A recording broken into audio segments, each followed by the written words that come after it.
Taigi, sveiki dar kartelį. Toj minutėlę aš susiriktuosiu dar visus įleidžiant. Ir tada visą savo tvarką, kokia jinai pas mus yra.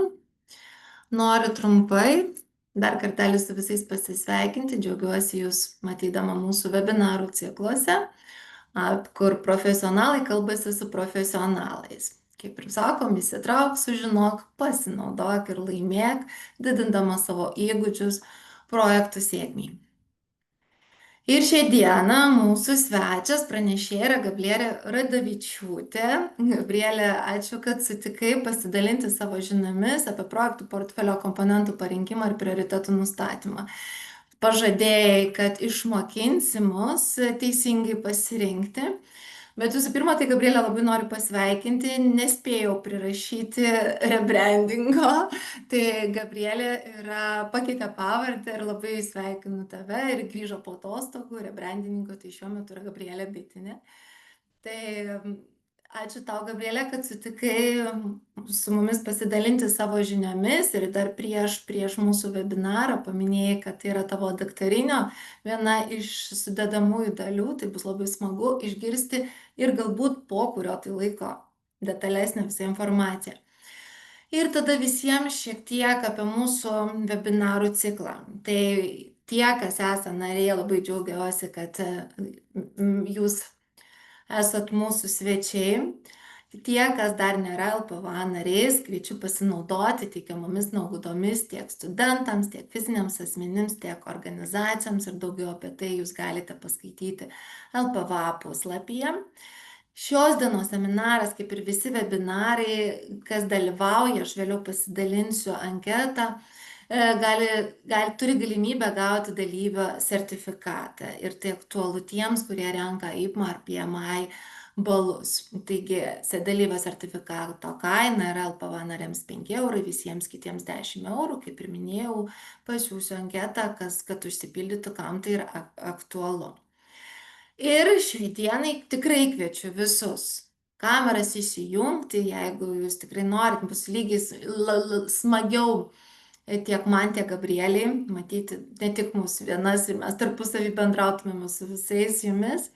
Mikrofonus laikykite išjungtus ir jeigu kyla kokių klausimų, rašykite į Zoom chat arba užduokite tiesiai, ką mes ir sutarėm su Gabrielė, kad Gabrielė tikrai nieko prieš, jeigu užduosit klausimą ir susijusi su jos pristatymo tema tuo metu.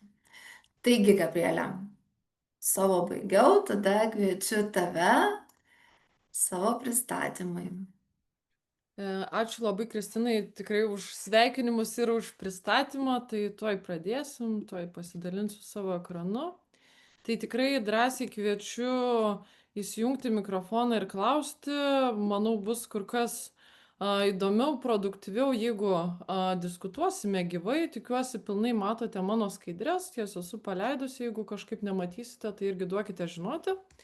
Tai kalbant trumpai apie pačią mane, tai aš šiuo metu turiu keletą veiklų, kaip ir tikriausiai jūs visi, viena veikla neapsiriboju, tai viena iš tokių pagrindinių mano veiklų yra darbas miesto gijose, tai irgi įvykęs neseniai rebrandingas, Vilniaus šilumos tinklai tapo miesto gijomis, trumpinam šią įmonę dar ir kitaip, vadinam tiesiog gijomis, tai esu projektų valdymo komandos vadovė, projektų valdymo departamento vadovė, tai mano funkcijos apima tiek portfelio valdymą, tiek projektų vadovai, kurie dirba su infrastruktūros projektais, darbuojasi tiesiogiai mano komandoje, taip pat komandoje turime BIM vadovą, atsakingą už skaitmeninę statybą, nes tikriausiai irgi žinote, kad nuo tam tikros vertės infrastruktūrinių projektų taikomi yra ir BIMO reikalavimai, taip pat yra ir kolegė atsakinga už projektų priežiūrą. Tai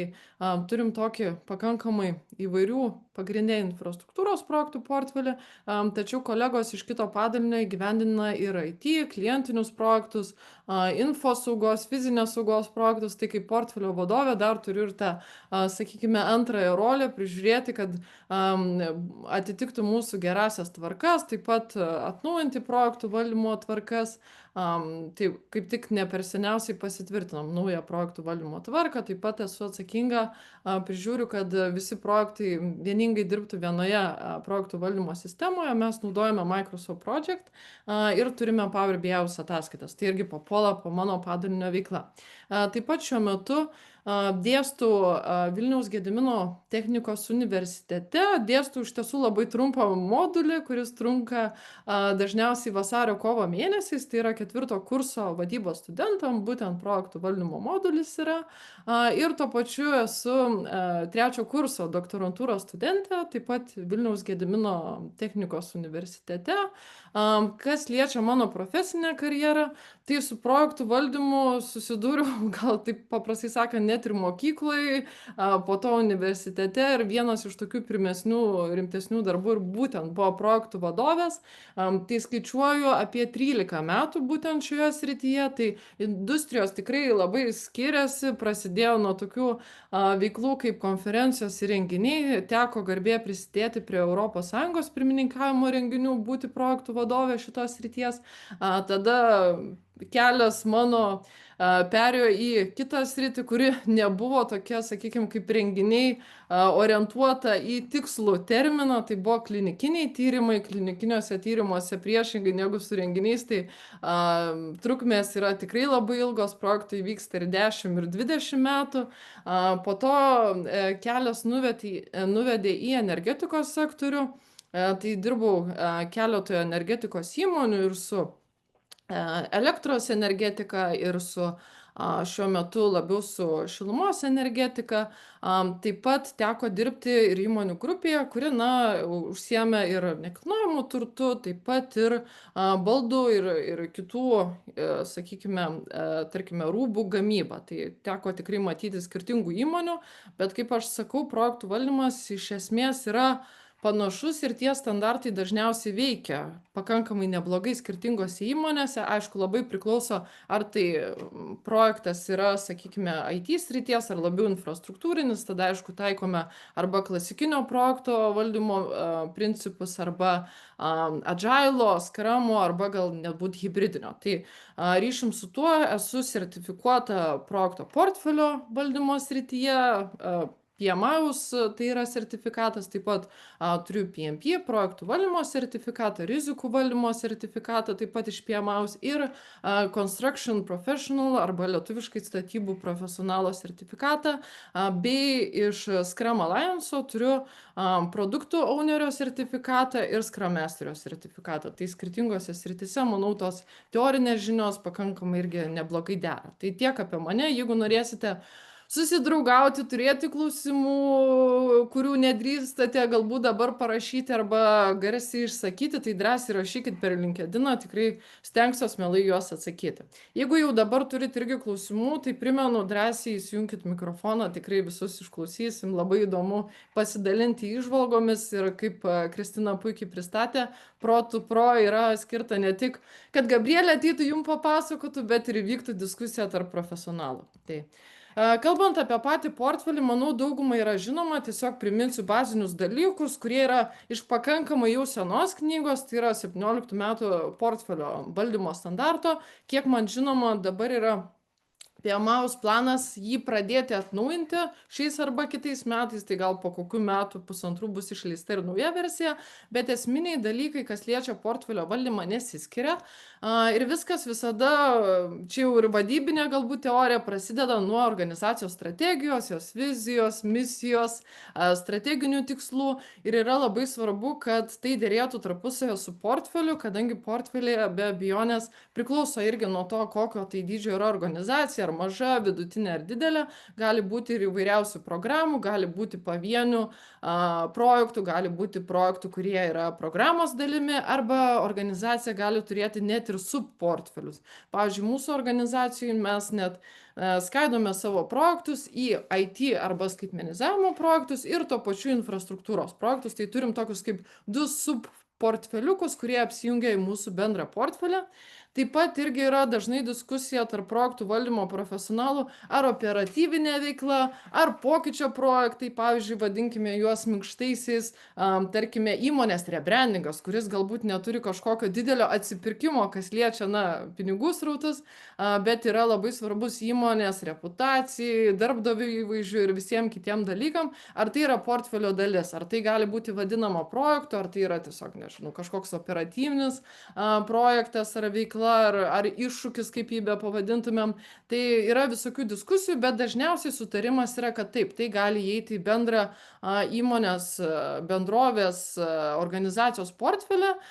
Tik aišku, gali būti jiem šiek tiek skirtingi mechanizmai, kaip mes juos inicijuojame tokius projektus, ko iš jų tikimės ir kaip juos galbūt prioritizuojame.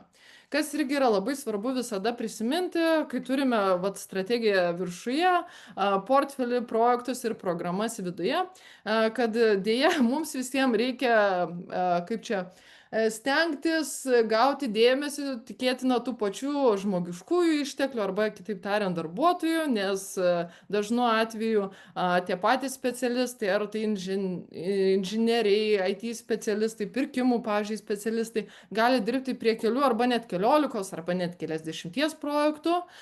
Ir taip pat gali būti, kad suinteresuotos šalis, institucijos, bankai arba, tarkim, tie patys partneriai, rangovai, tiekėjai irgi gali sutapti.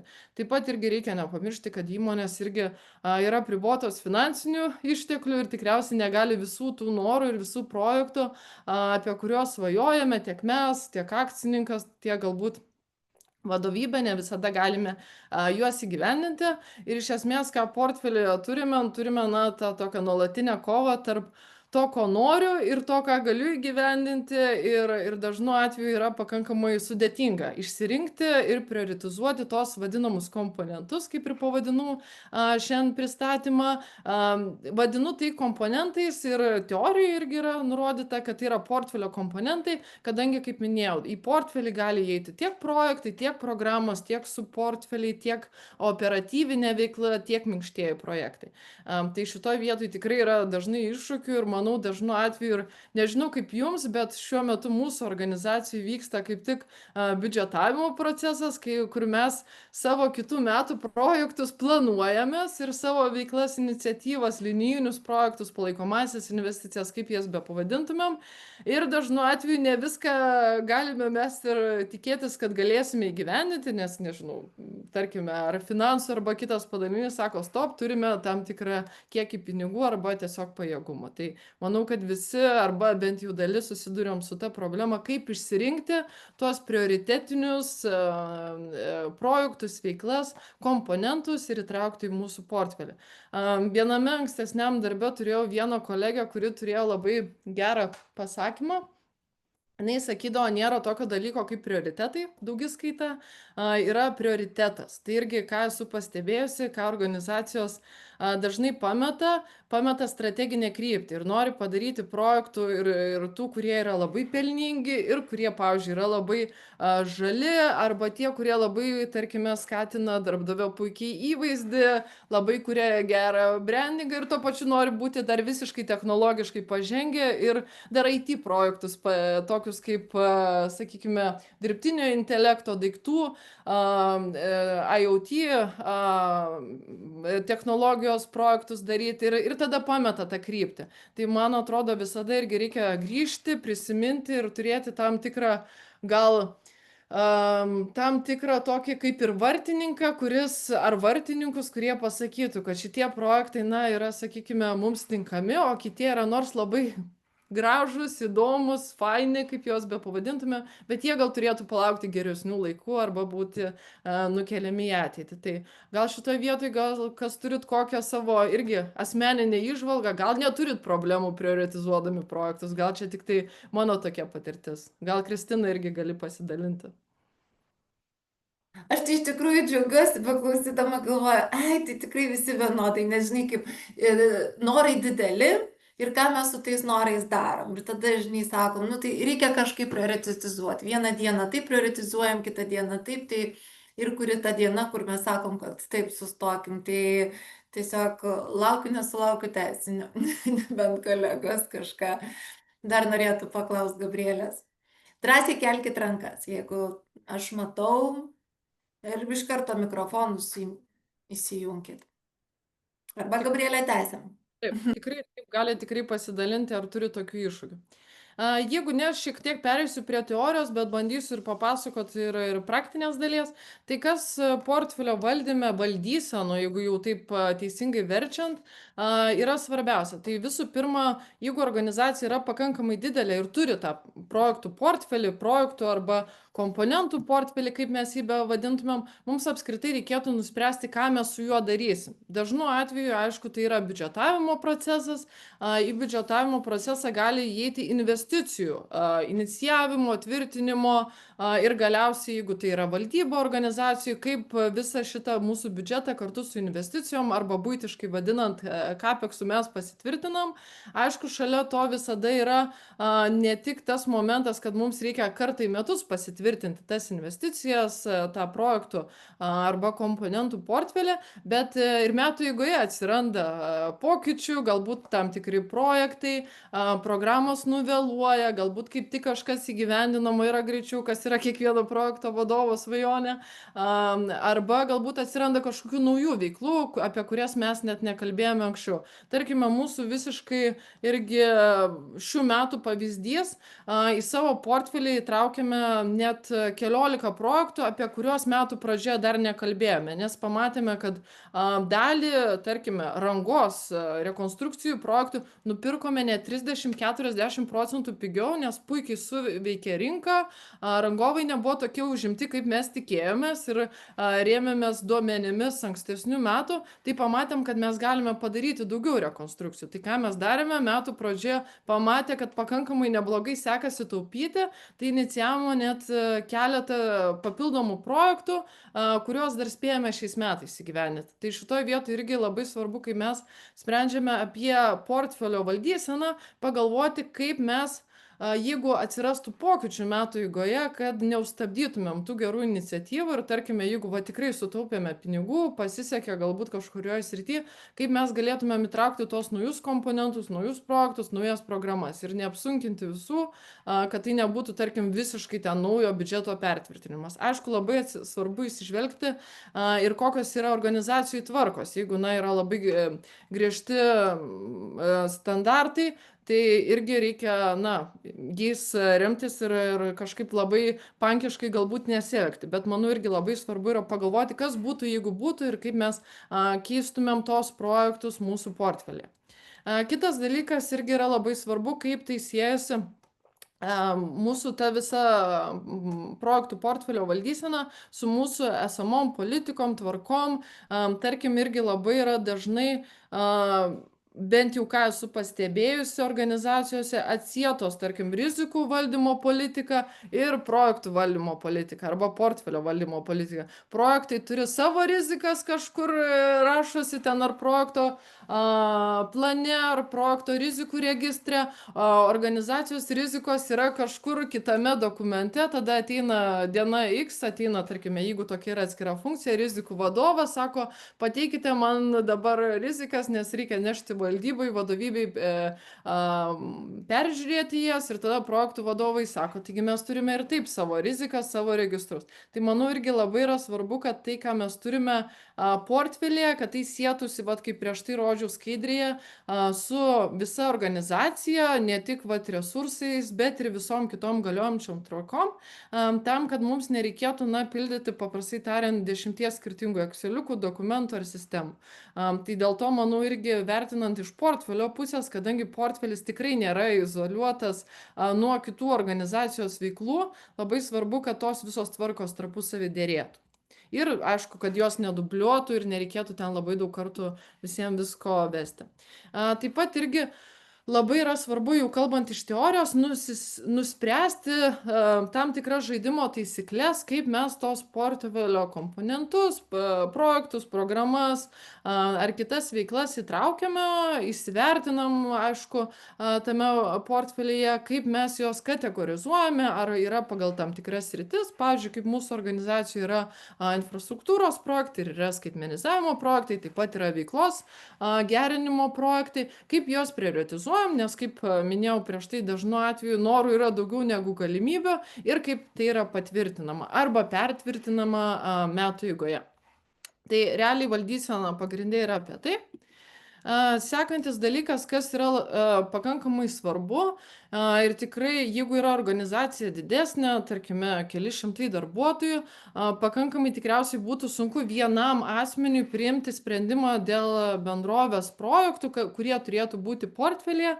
Tai dažnai organizacijose, bent jau kuriuose esu dirbusi, susidūrusi, yra taip vadinamas projektų valdymo komitetas arba investicijų valdymo komitetas arba investicinių projektų valdymo komitetas, kaip jisai beskambėtų, bet iš esmės, kuris atrenka ir priima sprendimus, kas liečia būtent kuriuos projektus darysim, kuriuos atidėsim į ateitį, kaip tai dera su mūsų tvarkom ir ką darysime metų eigoje. Tai dažnu atveju, sakau, yra projektų valdymo komitetas arba kažkas kitas, kuris vykdo šitą funkciją. Ir kaip jau šiek tiek prieš tai minėjau, manau, kad labai portfelio valdymas dera su sisteminė mąstysena arba sisteminiu mąstymu, kaip beverstumėm systems thinking, kai mes matom viską kaip vieningą visumą, visą organizaciją kaip vieningą visumą, kurioje yra tam tikra struktūra, yra tam tikri padaliniai ir yra smulkesni elementai, tvarkos, taisyklės, tuo pačiu darbuotojų ir tarpusavio sąsajos.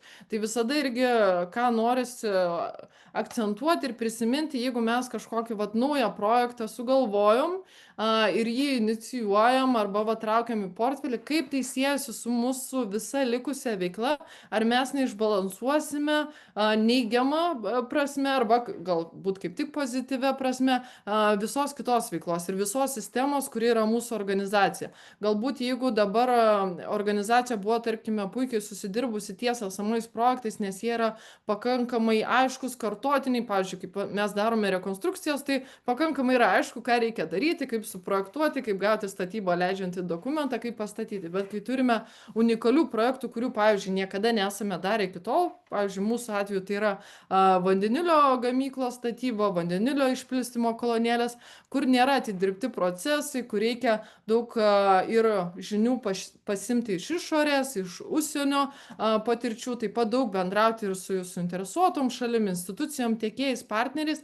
Ir jeigu tokį projektą inicijuojam, įdedam į jau veikiančią sistemą ir organizaciją, ar tai neišbalansuos mūsų esamos visos veiklos ir ar darbuotojai tikrai bus pasiruošę tam, nes dažnu atveju, kas gali nutikti, čia irgi visiškai iš teorinės pusės, bet ir iš praktinės, žmonės, nemėgsta pokyčių, čia visiškai galbūt ir lozungas, tai žmonėm tas kiekvienas pokytis dažnu atveju sukelia stresą. Tai va tie visi nauji projektai, nežinomybės, ko nesame iki tol darę, tikrai gali išbalansuoti.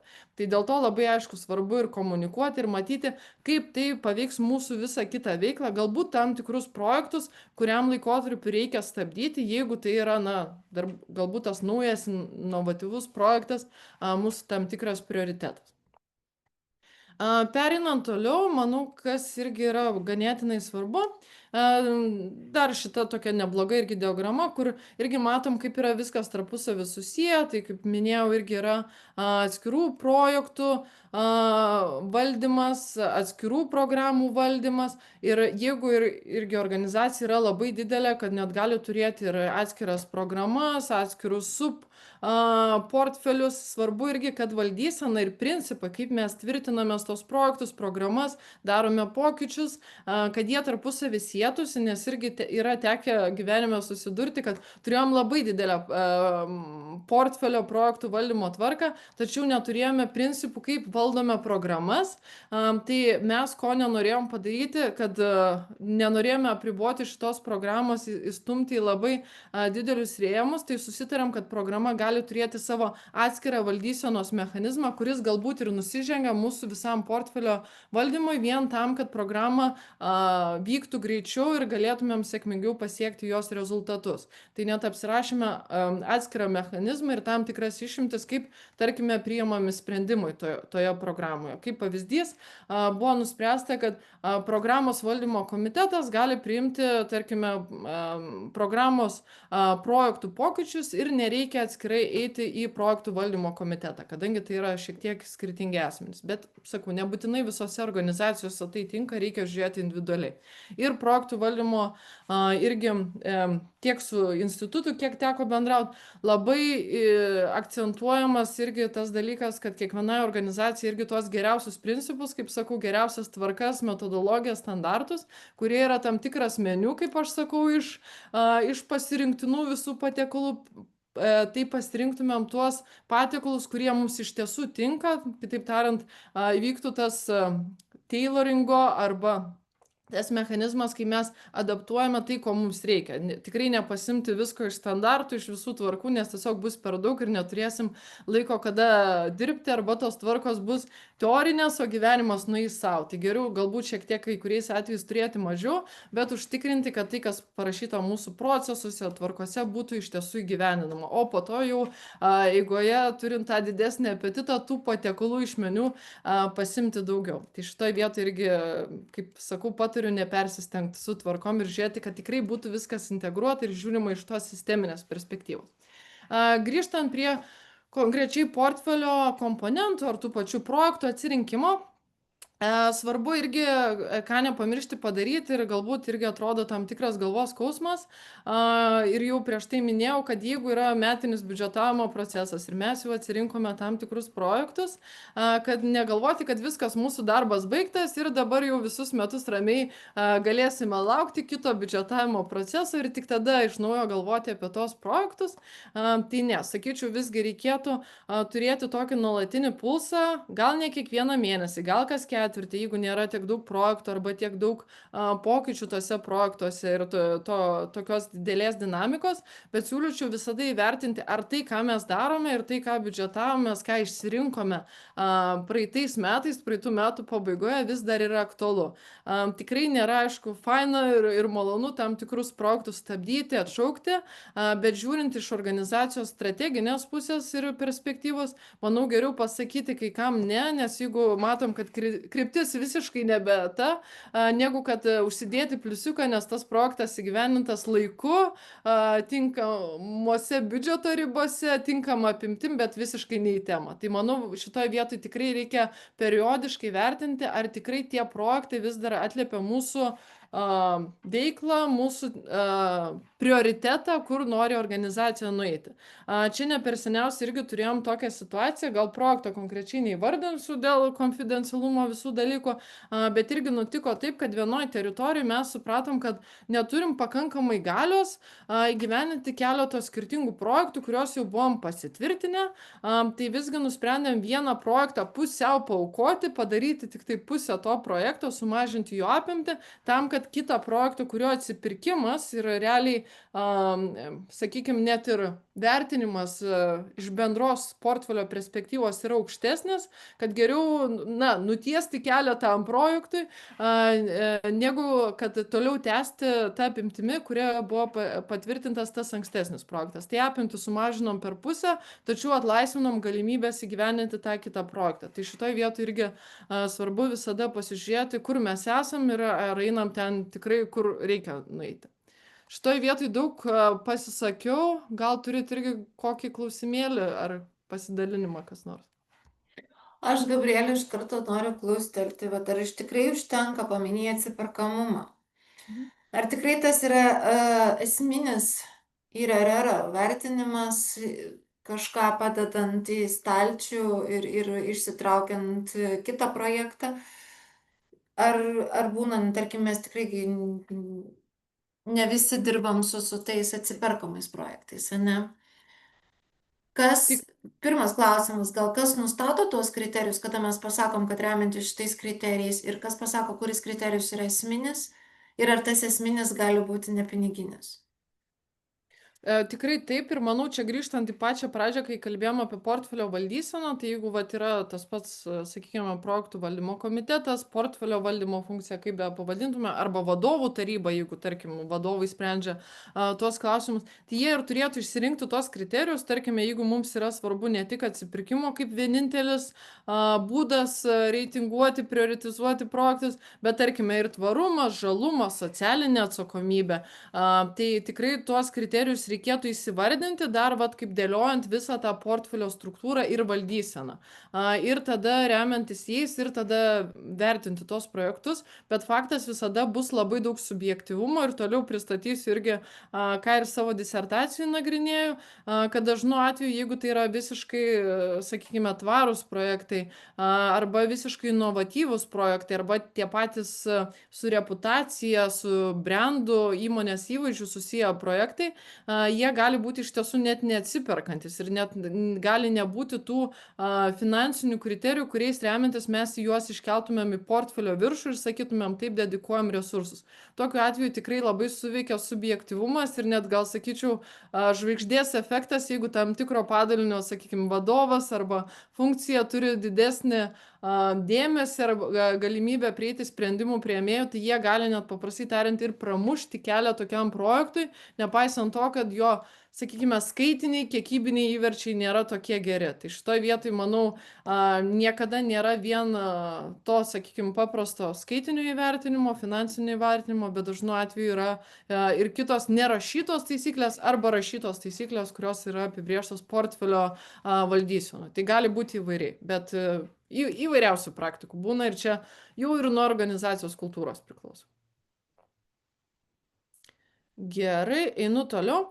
Kalbant apie patį portfelio valdymo ciklą, gyvavimo ciklą, tai šitoj vietoj aš šiek tiek pykstu ant šitos diagramos, jeigu galima tai pripažinti, ir galbūt vat, padeda tas prierašas ongoing, kas reiškia, kad tai yra nuolatinė veikla, ir kas man visada irgi yra toks kognityvinis asmeninis disonansas, nors esu žmogus, kuris dirba projekto valdymo srityje ir atrodo projektas turi savo aiškę pradžią, aiškę pabaigą, kada perdodamas eksploatuoti, į kitą veiklą perdodamas, bet kas liečia portfelį, tai iš esmės yra rutininė veikla, bent jau man taip visada atrodo ir kadangi, kaip sakau, yra tas metinis biudžetavimas, metinis projektų prioritetų atsirinkimas, pasitvirtinimas, tada eiga, kaip mes tos projektus darysim ir galiausiai vėl kažkokie metiniai biudžetavimo procesai prasideda. Tai pati ta inicijavimo fazė, sakyčiau, irgi gali būti labai senai įgyvendinta organizacijai, kai organizacija buvo tik tai sukurta ar buvo įdėktas tam tikras projektinis valdymas. Tačiau, sakyčiau, tai vis tiek yra pasikartojanti rutininė veikla, kuri, aišku, kartojasi tokiais ilgais ciklais, metiniais ciklais, bet manau, kad diagrama ne visai atspindi, kad tai iš esmės yra ciklinis procesas ir tai nėra linijinis, tiesus procesas, kad mes dabar čia inicijavom tą mūsų projektų portfelį, atsirinkom tos projektus, kuriuos darysim, tada jau juos ten planuojam detaliai, projekto vadovas detalizuoja grafiką, biudžetą, eina į pirkimus arba pats įgyvendina su komanda, jeigu taip yra numatyta, įgyvendina ir užbaigia tą portfelį. Tai šitoje vietoje visada irgi norisi akcentuoti, kad tikrai, manau, tai nėra veikla, kuri prasideda ir baigėsi, bet yra nuolatinis procesas, nuolatinis jo tobulinimas. Pereinant toliau, jau ir kaip ir minėjau, tai labai svarbu irgi, kad portfelis iš tiesų atlieptų tą prioritetą, dėl ko organizacija ir stengiasi. Ir kas man labai patinka ir ką esu pastebėjus iš praktikos, aišku, organizacijos taiko skirtingą strateginio planavimo sistemas, įrankius, kaip be pavadintumėm, bet yra toks įrankis dabar jau, manau, tikrai populiarus ir viešojo sektoriaus organizacijose kaip X matrica arba Hoshin Kanri, kur mes turime ilgalaikius tikslus, tada vidutinio arba trumpojo laikotarpio tikslus ir aiškiai išdėliojama, ko kiekvienas padalinys sieks, kas kur prisideda ir kaip tai tarpusavy siejasi. Ir manau, yra labai geras momentas, kai šitas mūsų strateginio planavimo įrankis arba bet kokie strateginiai tikslai, kaip organizacijos bedėliotų, tiesiogiai sėtųsi su tais mūsų projektais ir kad mes nedarytumėm galbūt tų dalykų, kurie, na, iš tiesų neatliepia tų strateginių mūsų tikslų ar krypčių. Ir tiesiog sakytumėm galbūt kuriam laikui ne, tom, kad ir nuostabiom iniciatyvom, bet kurios iš tiesų neprisideda prie tų tikslų, nes tikrai nežinau kaip jūsų organizacijose, bet daugelį organizacijų, kuriuose esu dirbusi, žmonės tikrai dažnu atveju yra ir pervargę, nes turi labai daug skirtingų veiklų, skirtingų projektų ir ypatingai, kurie darbuotojai, tarkime, nėra projektų vadovai, yra tam tikros funkcijos specialistai ir jiem reikia dalyvauti, tarkime, 20-10 skirtingų projektų. Tai manau labai svarbu irgi yra fokusuotis ten, kur mes norime nueiti, nes, kaip sakoma, jeigu yra 10 fokusų, tai, na, tiesiog suksimės ratu. Kitas dalykas, ką jau kaip ir mes šiek tiek užsiminėm, labai svarbu, kad ten, kur mes norim nueiti, koks yra mūsų projekto portfelis, kokie yra projektai, kuriais norime pasiekti tų strateginių tikslų, kad, aišku, prisidėtų prie to, ką mes investuojame. Aišku, investuojame pinigus visų pirma, investuojame žmonių laiką ir ką mes savo organizacijai pradėjome daryti. Tikrai neneigsiu, turime ir turėjome ir tikriausiai visi turi projektų, kurie vėluoja. Ir anksčiau žiūrėdom, na taip, projektas vėluoja, čia pasidarysi pokyčio prašymą, pakeitimą, prasitęsi terminą, tai įgyvendinsi jie ten po pusmečio, po metų ar dar kažką, niekam čia nieko nenutiks, gal čia nėra kažkokių didelių įsipareigojimų, bet ką irgi pradėjom galvoti ir savo organizacijai mentališkai keisti, taip, projektas gali užsitęsti, taip, jisai gali turėti patvirtintą, sakykime, naują baseline, atskaitos taškus, tai, tarkime, pratęstą terminą, bet tai dažnu atveju turi įtaką kitiems projektam ir tiem patiem žmogiškiesiam ištekliam, tiem patiem darbuotojam. Galbūt per visą portfelio prizmę jau buvo suplanuota, kad, tarkime, tie inžineriniai, IT specialistai, finansistai, tarkime, pirkimų, teikimo grandinės specialistai dirbs ir prie kitų projektų. Ir gaunasi, kad mes pratęsdami projektą, tarkime, pusei metų, dar papildomai eikvojame jų, negražiai gal skamba tas žodis, resursą, bet kitaip tariant, jų darbo valandas, kai jau jie būtų galėję dirbti prie kitų projektų. Tai ką mes pradėjome daryti savo projektuose, tai kai skaičiuojame galutinį projekto atsiperkamumą, kai jau projektas yra pabaigtas ir turime baigiamąsias ataskaitas, pradėjome jų pabaigoje irgi rašyti, jeigu projektas vėlavo, kokią žalą iš esmės organizacija patyrė. Ir dažniausiai tą žalą skaičiuojame, kiek žmonės, tarkime, projekto vadovas, projekto komanda turėjo papildomai skirti valandų prie šito projekto, ką konvertuojame, aišku, darbo užmokestį ir tą skaičių pridedam prie tos galutinės ataskaitos, kad irgi visiems, puikiai matyti, kad mums tas, kad ir mėnesio, 2, 3, pusmečio ar metų vėlavimas iš tiesų kainavo. Ir tuo metu mes jau galėjom gal kažkokį kitą arba net kelis gerus projektus padaryti. Tai manau toks, kaip čia, akių atverimas iš tos ir finansinės pusės, nors iš tiesų kalbame apie žmonės, jų laiką, išteklius irgi yra, manau, labai svarbu. Ir dėl to irgi labai svarbu yra pagalvoti, ar tikrai mums reikia tų visų projektų, ar tikrai reikia tas visas iniciatyvas daryti čia ir dabar, gal tiesiog mes išsitaškysim savo laiką, darbuotojų norą netgi daryti tos projektus ir galbūt nepasieksim tų tokių rezultatų. Kitas irgi dalykas, ką jau ir šiek tiek minėjau, tai tie patys yra organizacijos tikslai, kas yra labai svarbu įvertinti, kaip tie KPIs rodikliai siejasi su mūsų tais projektais, kuriuos mes atsirenkam, ar tikrai nebloginam tam tikrų rodiklių, tai tikrai verta visada plačiau šiek tiek pasižiūrėti, ką mes irgi savo organizacijai pradėjom šiais metais daryti, prie projekto verslo plano, kuriame yra visi mūsų, sakykime, projekto tas pats atsiperkamumo rodiklis, turime mes ir kainos, šilumos kainos gyventojam mažinimo rodiklį irgi įsivertinę prie kiekvieno projekto, kokią turi įtaką. Mes pradėjom vertinti, kokia projekto įtaka yra tvarumo rodikliam. Kitaip tariant, iš aplinkosauginės, tarkime, pusės, kiek šis konkretus projektas prisideda prie CO2 emisijų mažinimo. Tai vat įsidėjom tokį irgi papildomą elementą, kad irgi suprasti, kaip tas projektas turi įtakos, tarkime, net organizacijos tvarumo rodikliam. Ir ar mes darome tikrai tos projektus, kurie galiausiai, tarkim, kaip mūsų organizacija turi tikslą 30 metais atsisakyti pilnai iškastinio kuro, ar tie visi projektai bendroje sumoje prie to prisideda. Tai manau irgi toks gal įdomesnis sprendimas, kaip siejasi su organizaciniais tikslais. Kas irgi yra labai svarbu įsivertinti, kai mes renkamės projektus, įsivertinti, kiek mes turime visų kitų veiklų, darbų arba tų pačių projektų įgyveninti ir ar nėra kas tarpusavę kirstusi. Tarkime, galbūt tam, kad vieną sistemą paleistume, mums reikia, kad būtų padarytos jų integracijos su kita sistema ir kaip tarpusavį tos sąsajos viena kitą įtakoja ir ar tie projektai mūsų portfelėje tikrai nesistumia, jeigu neįvertinam galbūt vėluojančių kitų projektų. Tai va šitą irgi visada reikia pasižiūrėti, arba galbūt jeigu esame suplanavę nuostabią naują technologiją konkrečiam žemės sklype, ar mes turime, tarkime, visas teisės į tą žemės sklypą, galbūt mums reikia tam tikrų kažkokių leidimų, susitarimų. Tai va visus tos papildomus dalykus irgi reikia labai įsivertinti. Aišku, visada yra trumpa, sakykime, artima riba tarp to, kas yra projekto apimti ir kas jau yra vadinamas scope creepas arba išėjimas už projekto ribų, iš projekto apimčių. Tai šitą irgi reikia visada valdyti, kad neatsirastų to, kad mes tiesiog per daug pradedam daryti ir kitų funkcijų, kas nėra susijęs su projektu, bet tokius esminius, sakykime, rizikų suvaldymo veiksmus, kur turi tiesiogiai kita veikla, kiti darbai, kiti projektai įtakos mūsų projektam ir galiausiai jų sėkmiai projektų portfelį irgi svarbu įsivertinti.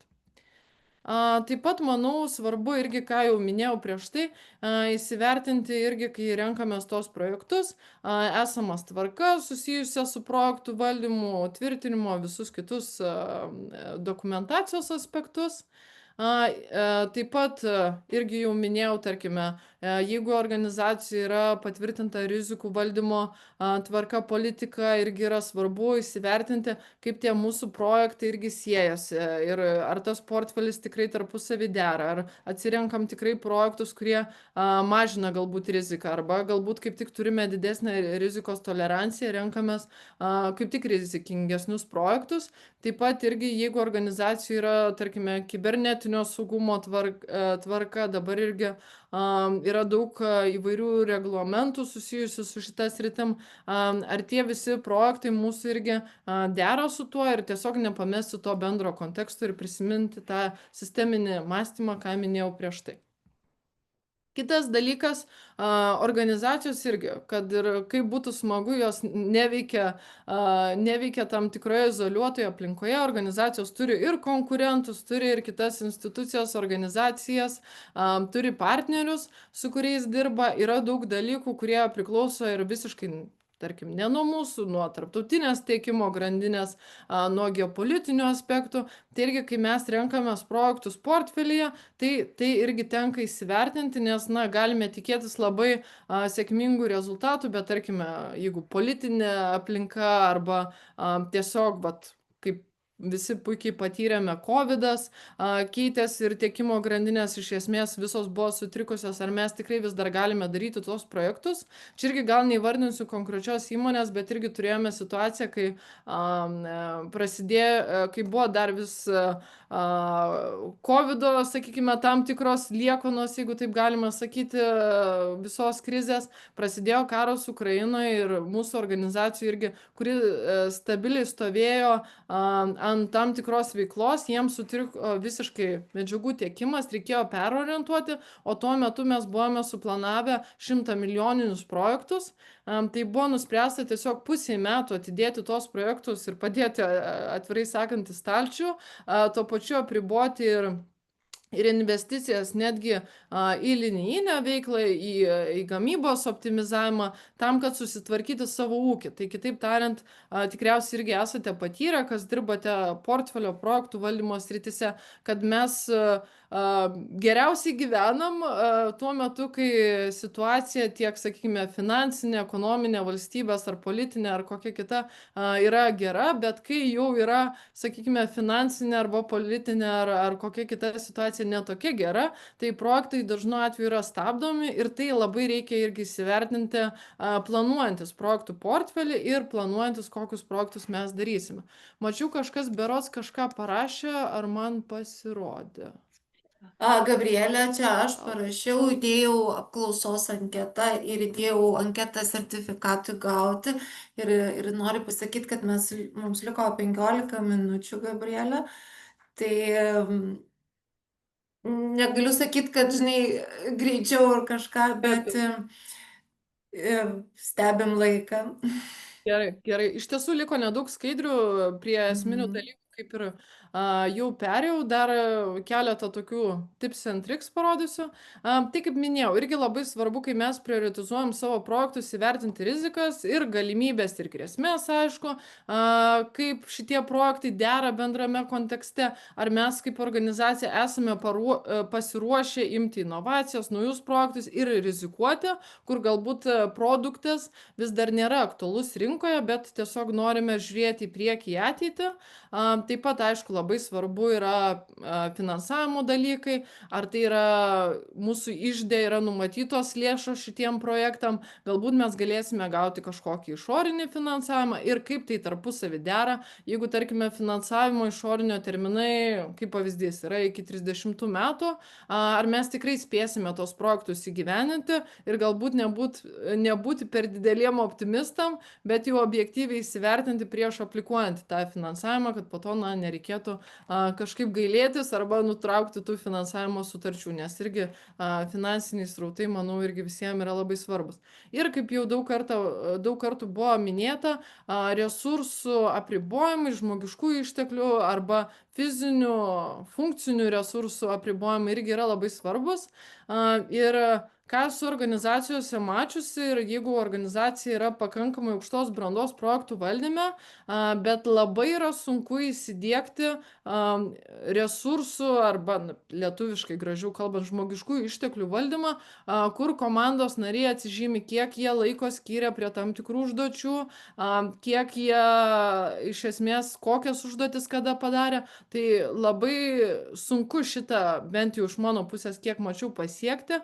Organizacijos gali turėti tikrai profesionalius projekto vadovus, gali turėti žmonės, kurie tikrai puikiai moka susiplanuoti grafiką, bet kas liečia jau konkrečias užduotis, kur, tarkim, turi padaryti vidinę komandą, tai yra tikrai sudėtinga planuoti ir dažniausiai žmonės labai optimistiškai planuoja, tada gauna 10 užklausų vienu metu ir tada nebeaišku, kurį projektą reikia daryti pirmiausia. Tai šitoje vietoje irgi reikėtų savo kaip organizacijai galbūt net ir iš karto ir pasakyti, kurie yra projektai prioritetiniai, top, tarkim, 5-10 projektų, kad visa organizacija žinotų, kad jeigu ateis užduotis konkrečiai funkcijai dėl šito projekto, kad visgi tie kiti projektai turės palaukti, nes šitas projektas, kaip pavyzdys, yra prioritetas numeris 1. Pereinant prie praktinių pavyzdžių, tai mes organizacijos, čia yra senesnė versija, turėjom tokią lentelę, sakykime, projekto prioritizavimo, tai vertinom nuo 0 iki 3, 3 yra gerai, 0 yra prašiau, tai vertinam iš esmės, kaip kiekvienas tas projektas mūsų portfelį, tiek nauja, tiek esama iniciatyva atitinka strateginius tikslus, kuriai krypčiai priklauso. Kitas dalykas, kadangi mes esam tikrai labai klientinė organizacija, tai mums labai svarbu, ar tas projektas, ta iniciatyva padės pagerinti klientų atsiliepimus, tarkime, ar klientam bus kur kas lengviau pasiekti tam tikras paslaugas internetu arba kitom technologijom. Kitas dalykas, kas irgi yra svarbu, kai esi organizacija, kuri turi užtikrinti nuolatinį tiekimą tam tikrų funkcijų, ar šitas projektas iš esmės prisidės prie mūsų tuo nuolatinio tiekimo, sakykime, prekių ar paslaugų, kaip ten kam bebūtų aktualu ir kiek tai prisidės. Kitas dalykas irgi, kur mūsų organizacijai labai orientuojamas yra į darbuotojų darbo sąlygas, darbuotojų pasitenkinimą, įsitraukimą ir irgi kaip projektas šitoj srity turės įtakos šitiem rodikliam. Kitas dalykas, ką irgi kaip pavyzdį galima vertinti, jeigu organizacija į tai orientuojasi, tai yra tvarumas. Tvarumas galimas, aišku, iš keleto perspektyvų, galima tik tai iš vienos pusės, tarkime, tik iš aplinkosauginės, bet dažniausiai tai yra socialinis, tarkime, liečiantis amžiaus grupės, liečiantis lytis, aplinkosauginis gali būti ir, tarkime, geroji valdysena. Aišku, yra visi finansiniai rodikliai, tai manau, tikrai daug kas turi rodiklių, kurie yra susiję su pelno didinimu arba tiesiog pajamų didinimo, EBITDA didinimo rodikliais, kaip tie projektai turi įtakos. Taip pat irgi yra atsipirkimo skaičiavimai, IRR, ROI, įvairiausios organizacijos skirtingai vertina. Kai kuriais atvejais galima irgi prioritizuoti projektus, čia irgi toks diskutuotinas klausimas yra pagal projekto brandą. Kaip pavyzdys, jeigu tai yra statybinis projektas, galbūt mes jau turime statybą leidžiantį dokumentą ir dėl to projektui duosime daugiau balų, nes vadinasi, kad mes galime dabar nusipirkti rangą arba jeigu patys darome rangą, tiesiog pradėti tuos fizinius darbus. Arba jeigu tai yra IT projektas, galbūt mes galime, jeigu jau turime funkcinės techninės dokumentacijos pasiruošę, gal galime tiesiog pereiti jau į, tarkime, programavimo, vystymo darbus. Tai pagal tai irgi galime reitinguoti projektus aukščiau arba žemiau. Bet čia, sakau, toks diskutuotina. Kitas dalykas yra projekto rizikos. Tarkime, ar projekto rizikos yra aiškios, ar projekto rizikos yra tam tikrame lygmenį, kuris yra toleruotinas, ar galbūt projektas yra visiškai naujas, rizikingas ir galbūt mes dėl to neskirsime jam balų. Arba priešingai žiūrint, iš ne tik grėsmių, bet ir galimybių pusės, galbūt projektas sukurs mums galimybę pereiti, tarkime, visiškai naują rinką, sritį, apie kurią nežinojame. Taip pat turėjome tokį rodiklį kaip įgyvendinimo laikotarpis, ar projektas yra labai greitas, ar trunka ilgiau, tai čia irgi toks, sakyčiau, diskutuotinas aspektas, kas mums kaip organizacija yra svarbu, tarkime, trumpojo laikotarpio arba ilgojo laikotarpio tikslai. Tai ką galima padaryti, įsivertinti kiekybiškai. Aišku, tai bus labai subjektyvu, tikėtina reikės įsitraukimo iš įvairių padalinių, bet susumavus galima ir pridėti įvairių procentiškai svorio, kas yra mums svarbiau, kad tuos balus matyti ir tada turėti tokį kaip ir bendrą projektų portfelio vaizdą. Ir čia kaip ir pavyzdys, visiškai paprastas screenshotas iš Excelio, kaip mes tiesiog susivertinom nuo 0 iki trejato tam tikrus projektus, tai čia pavadinimų specialiai nerašau, surašiau A, B, C, D ir galutiniam rezultate turim bendrą balą ir tada išsireitinguojame viršų tos projektus pagal tas skirtingas sritis. Nesakau, kad tai yra idealus mechanizmas, tai taip užima laiko ir siūlyčiau tai daryti bent kartą kas ketvirtį, kartą kas pusmetį, tam, kad tikrai jausti tą pulsą ir visada turėti tokį subjektyvų, aišku, žvilgsnį, ar tikrai tas vidurkis nesigavo geriausių tų projektų, kurie iš tiesų nėra tokie svarbus organizacijai. Ir galbūt visgi reikia kažką dar timtelti viršų, subjektyviai, čia kaip vat ir Kristina minėjo. Galbūt ne vien IRR, ne vien tvarumą, bet ir kiti aspektai, tarkime, organizacijos įvaizdis iš tos pusės arba technologinis pranašumas yra labai svarbus. Perinant trumpai irgi prie tos srities, kuri man pačiai aktuali, tai savo daktaro disertacijų nagrinėjau tokią temą, kuris jie tiek skaitmeninius sprendimus arba skaitmenizavimą, skaitmeninę transformaciją, kaip jie bepavadintumėm, ir tuo pačiu tvarumą. Ir tas konceptas iš esmės ES yra pavadintas kaip Twin Transition. Tai iš esmės, kai mes turime projektus, iniciatyvas, veiklas, kurios prisideda prie tai, kad būtų kuo daugiau skaitmenizavimo ir tuo pačiu, kad tai būtų pakankamai žalia arba tvaru, jeigu imtumėm tvarumą bendraja prasme. Kadangi ne visada kas yra skaitmenizuota, ne visada reiškia, kad tai yra ir tvaru. Turėjom tokią vieną akademinę išvyką, kurioje tiesiog perėjom per visą tiekimo grandinę, kiek vyksta, tarkime, procesas, dokumentacijos parengimas, tvirtinimas, kai yra pervažiamas krovinys iš vienos šalies į kitą, iškraunamas ir taip toliau uoste. Ir jeigu tai yra popierinis dokumentas, kiek jisai turi įtakos, tarkime, tvarumo aspektam ir aplinkosaugai ir CO2 emisijom, ir kiek turi įtakos, jeigu tai būtų visiškai skaitmenizuotas. Tai jeigu mes paimam labai siaurai kaip pavyzdys tą temą ir vertinam tik tai tuos aspektus, kad taip, tai yra spausdinimas dokumento, arba tai yra, na, skaitmeninis dokumentas, jisai yra tiesiog persiunčiamas ir dėl to neturi tokios didelios įtakos aplinkosaugai, bet jeigu pagalvojam apie tai, kad tai yra serveriai, kurie irgi turi generuoti ir šilumą, ir imti tam tikrą elektrą, kad tas dokumentas būtų iš tiesų siunčiamas, tai buvau labai nustebus ir mes patys skaičiavom tos rodiklius, yra skirtumas tik 20%. Tai nors atrodo savaime suprantama, kad skaitmeniniai sprendimai yra žali, visgi ne visada tai reiškia, kad jie yra žali. Tai ką irgi analizavau konkrečiai savo disertacijai, kad kas irgi yra labai svarbu suprasti, kas liečia skaitmeninę transformaciją, tai dažnu atveju tie sprendimai nėra tokie greiti, kad čia ir dabar mes, tarkime, skaitmenizuosime arba pasidarysime integracijas tam tikrom sistemom ir gausime naudą čia ir dabar. Dažnu atveju tai tikrai užtrunka ir tokie projektai ilgiau išsitęsia, bet mes žiūrim į tolimesnę perspektyvą. Kitas dalykas, ką irgi yra svarbu paminėti, kad tokie projektai, kurie yra susijęs su ta dviguba transformacija, skaitmenizacija ir tvarumu, dažnu atveju jie yra labai neapibrėžti, labai neaiškus, labai nauji ir galbūt tokių kažkokių panašių projektų mes neturėjome.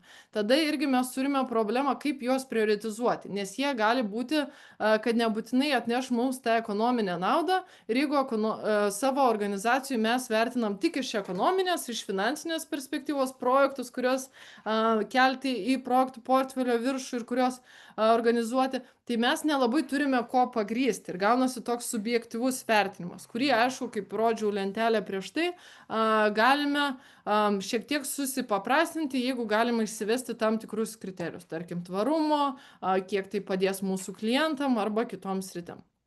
Kitas dalykas, ką norėčiau paminėti, gali būti, kad organizacijų yra keletą programų, kurios tarpusavį kertasi arba, na, turi visiškai priešingus tikslus. Tai irgi ne visada aišku organizacijom, kaip yra prioritizuoti tos projektus ir irgi vykdžiau ekspertinius interviu tarptautinių įvairių organizacijų ir klausiu, tai kaip jūs, kaip didelės globalios organizacijos, kaip jūs darot su tais tvariais skaitmeniniais sprendimais.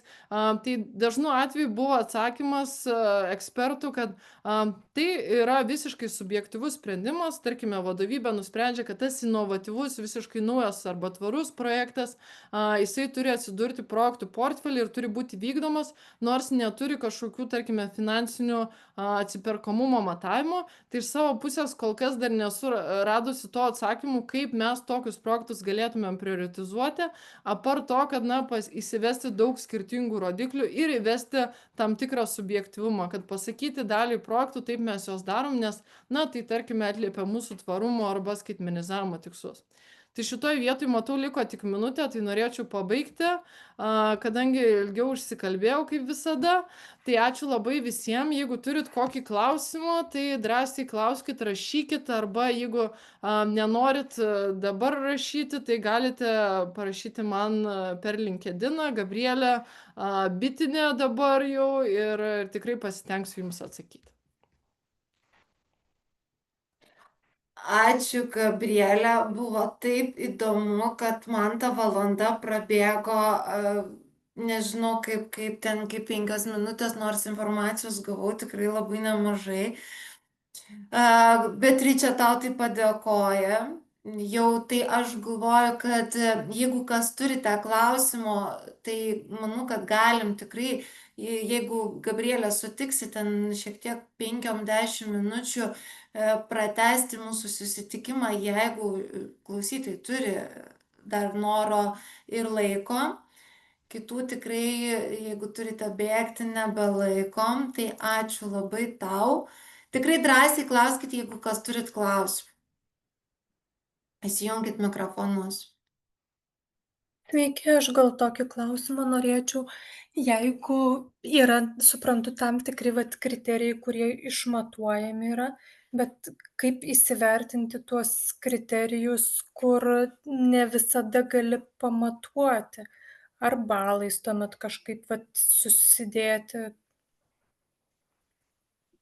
Jo, tokiu atveju reikia vis tiek pasigalvot, kokią skalę taikyt, tarkime, ką reiškia vienetukas, ką reiškia dvejetukas arba trejetukas mūsų organizacijai. Kas yra, nu, sakykim, ten, žinot, kaip ir rizikas projektuose vertinate, tai ne visada galbūt irgi aišku. Vieniem ta tikimybė atrodo didelė, kitiem atrodo maža. Tai, pavyzdžiui, apsibrėžiam, jeigu projektas yra, nežinau, 3 metų, tai mes apsibrėžiam tikimybę, kad jau bus didelė, jeigu įvykis įvyks, tarkime, bent kartą į pusmetį. Tai va šitoj vietoje irgi reikėtų pasigalvoti tas skales, kur būtų mums kaip organizacijai priimtinos ir galėtumėm vertinti tuos skirtingus projektus. Bet taip tikrai bus daug subjektivumo ir čia, sakau, bandžiau ieškoti, skaičiau ir daug straipsnių, rasti tokių taisyklių, bet nėra tokių aiškių taisyklių ir dažniausiai tikrai yra daug to subjektivumo. Tai. Arba lyginti tarpusavį projektą. Projektus yra toks vadinamas AHP modelis, kas reiškia, kad mes paimam daug skirtingų projektų ir lyginam tarpusavį. Tarkime, kaip medžius. Šitas medis yra aukštesnis, šitas yra žemesnis. Gerai. Tai jeigu lyginam projektą A su B, kuris yra aukštesnis, tada paimam C projektą, žiūrim, ar jis yra aukštesnis ar svarbesnis šiuo atveju. Tai va tarpusavį dar galima lyginti. Nu, bet jau čia tokia gaunasi pakankamai sudėtinga sistema. Tai. Čia dar subjektyviau sakyčiau. Taip, taip. Supratau. Ir dar paskutinį klausimą turiu iš praktikos. Kiek tų kriterijų optimalu galėtų būti, nes atrodo, kai labai daug irgi gal negerai ir vat, kokia daugmaž ta riba galėtų būti? Mes irgi turėjom diskusiją organizacijų, nes keitėm būtent tos kriterijus, kur rodžiau, tai mes norėjom, kad būtų nedaugiau negu 10, nes po to pagalvojom, kad reikės dabar kartą kas ketvirtį juos pervertinti, kreiptis į skirtingą funkcinį vadovą, nes, pavyzdžiui, aš tikrai negaliu asmeniškai vertinti tvarumo arba aplinkosaugos tikslų, nes neturiu tam nei kompetencijų, tai reikia tiesiog pagalvoti, ką mes po to darysim su tais kriterijais ir ar tikrai po to jie nenuguls į stalčių, nes galime prisirašyti 20-30, nes visiems viskas svarbu, bet irgi va šitoj vietoj labai svarbu prioritizuoti tos pačius kriterijus ir juos atsirinkti, kas yra svarbu, o kas yra, nu, taip galbūt faina arba, sakykime, gražu turėti, bet nebūtinai svarbu. Tai siūlyčiau tikrai iki 10, idealiu atveju, jeigu įmanoma, ir 5 turėti. Supratau. Ačiū labai. Labai. Kas dar turit klausimų? Ačiū, Sigita, labai. Ačiū labai, Sigita. Gabrielė, aš turiu, kadangi nematau nei rankų, nei mikrofonų įjungtų. Ar galima tuos pačius kriterijus taikyti, ne tuos pačius, bet tą pačią schemą vertinant projektus prioritizuojant ir portfelius? Lygiai ta pati schema galiotų. Tikrai labai geras klausimas, manau, reikėtų įsivertinti. Tikriausiai nepavyktų skirtingų portfelių prioritizuoti, nes irgi reikėtų pagalvoti, kur link organizacija labiau eina, arba, tarkim, organizacijai svarbesni infrastruktūros projektai ar IT projektai. Tai aš irgi buvau klaususi ir ekspertų iš užsienio, sakau, kaip jūs darot, kai skirtingi projektai yra, tarkim, tie patys IT arba infrastruktūros projektai, kurie yra svarbesni, tai kai kuriais atvejais jie tiesiog sakė, mes turim skirtingus portfelius ir tiesiog tai yra veiklos skirtingos ir neturiu tokio atsakymo, jeigu taip atvirai sakant. Tai papildant, tai tie kriterijai realiai eina, kriterijai prioritizuojami skirtingų portfelių projektus. Portfelių su portfeliais neįmanoma palyginti. Manyčiau taip, nes, pavyzdžiui, dabar, nu, paprastai galvojant, jeigu yra rodiklis tinklo patikimumas, mūsų atveju, tai IT projektam tai nelabai tas rodiklis gali tik. Tai irgi pasižiūrėti, tuo atveju įsivest kitą rodiklį, bet jo, čia reikia labai irgi gerai pagalvoti sistemiškai iš organizacijos pusės. Ar tikrai tos visus kriterijus pritaikysim visiems projektam, ar reikia net skirtingas skales padaryti skirtingiam portfeliam. Tai, kas aišku irgi gali būti labai daug darbo. Tai sakau, irgi reikia prioritizuoti kriterijus, kad jų irgi nebūtų per daug. Tai. Kaip ten prioritizuoti kriterijus prioritetais. Taip, būt. Gerai. Dar tada tas bonus 5 minutės jūsų klausimams.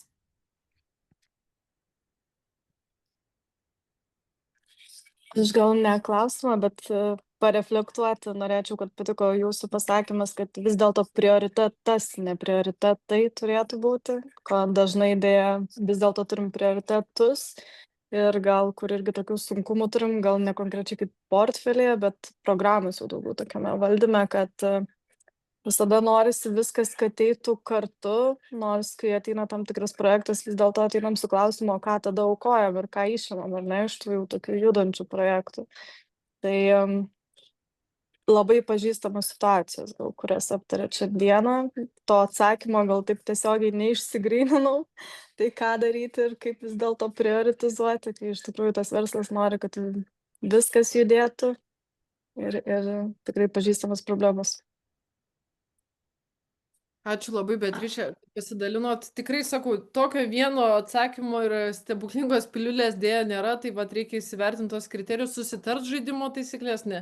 Dėl to, manau, ir tos kasmetinės arba organizacijos ir dažniau rečiau vykstančios strateginės sesijos ir būna ne valandos, o dienos arba 2, nes būtent ir prioritizuoja, kas kieno yra svarbiau ir ką darom šiuo metu. Tai vat šitą reikia nepamest, manau, ir kai liečia projektus ir ką mes irgi, vat galiu tokį kaip pavyzdį pateikti savo organizacijai, darėm šiais metais ir kitose esam darę, tai nelaukiam visiškai to jau biudžetavimo laikotarpio rudens, kai jau ateina finansai ir sako, duok skaičius, bet iš esmės pasidarėm per vasarą skirtingos funkcijos, tarkime, klientų, IT projektų, mūsų vat infrastruktūros pristatymę tame projektų valdymo komitete, kokius projektus mes planuojame kitais metais daryti, tai darėm pakankamai išsamius pristatymus, prabėgti tos projektus, kad visi suprastų ir kai jau ateina tas momentas jau finansiškai visus vertint, sudėti vieną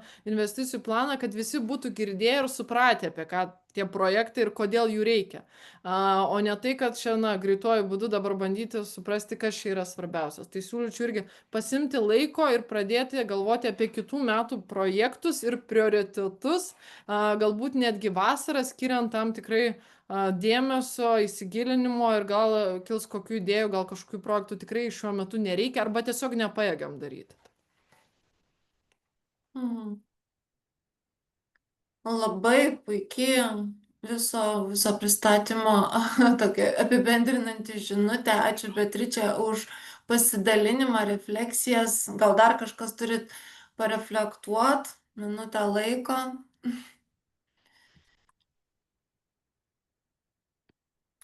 Pasidalint. Dar nežinau, gal irgi į temą būtų, kad pas mus dar naudojamas toks metodas, kad vis dėlto yra skaičius tam tikras, kuris projektų, galbūt per visą įmonę, kuris gali būti tam prioritetų sąraše.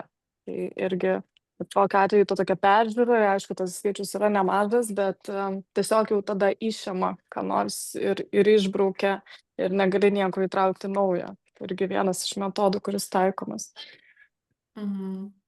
Labai gera, Beatričė, mintis. Gal galit pasidalinti, koks skaičius labai įdomu būtų? Per visą įmonę tai buvo sumažinta nuo 150 iki 100. O, super. Bet tai yra labai padalinių, jau skirtingų, labai didelių mastų, tarkim, žiūrint. Supratau, super, labai gerai, kad įsivedė. Mes irgi turėjom tokią diskusiją, Dėl top projektų, tai top, nu, atrodo top 5, top 3, bet tada supratom, kad, nu, neįmanoma išrinkti tos top 5, nes visiems viskas svarbu, nu, tai susitarėm, kad bus top 7. Tai vat irgi organizacijos vadovų ar ten tarpusavio susitarimas, kiek bus tų prioritetų. Bet yra irgi tokia žmogiška paprasta taisyklė, dažniausiai sako, kad 7 dalykus dar gali atsimint, daugiau tai jau sunkiai. Tačiau ir iš psichologinės pusės irgi sutarėm. Jeigu bus tie prioritetiniai projektai, tai turi kiekvienas vadovas atsikėlęs naktį išvardinti, kurie yra tie 7, nesugeba prisiminti, vadinasi, jie ne prioritetas. Tai va dar tokį įsivedėm, kaip ir taisyklę. Tai labai puikiai galim ir pabaigti mūsų pristatymą, kad prioritetai turi būti ir tie, kur vadovo pakėlus iš lovos jis irgi išvardintų. Ir tikriausiai visa vadovų komanda, ne tie, kurie dalyvavo komitete ir priėmė sprendimus dėl prioritetinių komponentų nustatymo. Ačiū labai visiems dalyvavusiems. Ačiū, Gabrielė, tau nuoširdus. Bus tikrai apie ką pagalvoti. Ir aš užsirašiau be galo daug pastabų, rytoj grįšiu atsinaujinti informaciją ir tikrai pasinaudosim. Ačiū labai dar kartą visiems. Gražaus vakaro. Ačiū, iki. Viso. Viso. Viso.